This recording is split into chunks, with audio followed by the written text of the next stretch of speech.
Hi, I'm Deborah Nixon. I'm here to share with you a real story about my life and how life insurance saved my life. I was living an average life just like everybody. I had a child, he was 2.5. I actually thought, you know what?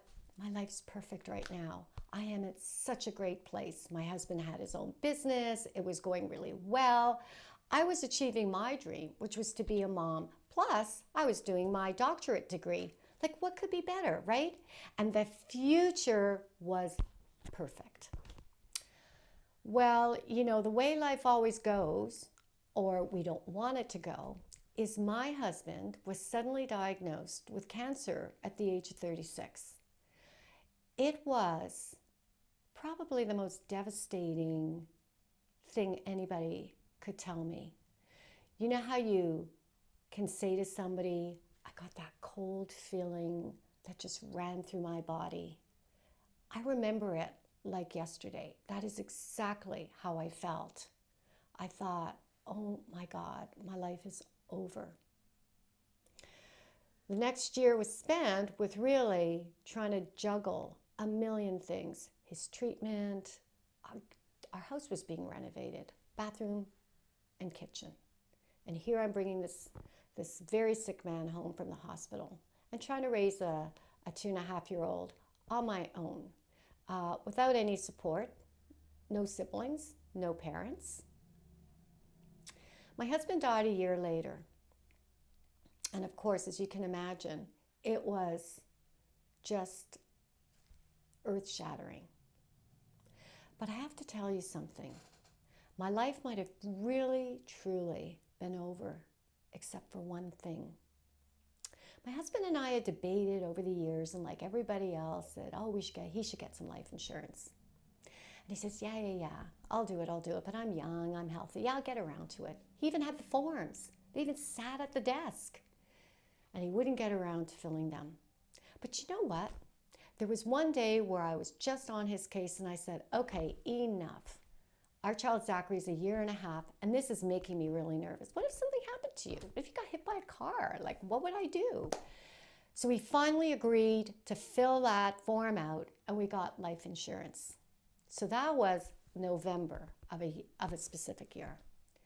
His diagnosis of cancer took place the following August. Now, I want you to fast forward a year later, and my husband's died. Now, think about it. I've got a 2.5-year-old. I am not working. We have a house with a mortgage. He's running and building a business, so all of our money is invested in that business, and there's nothing to spare. Would you expect your husband to die at 37? I didn't. But you know what? If I had not had that life insurance 9 months before, I literally would have been on the street because I had nothing. You know what? I had $100,000 in RRSPs, which if I had cashed in, would have only given me 50.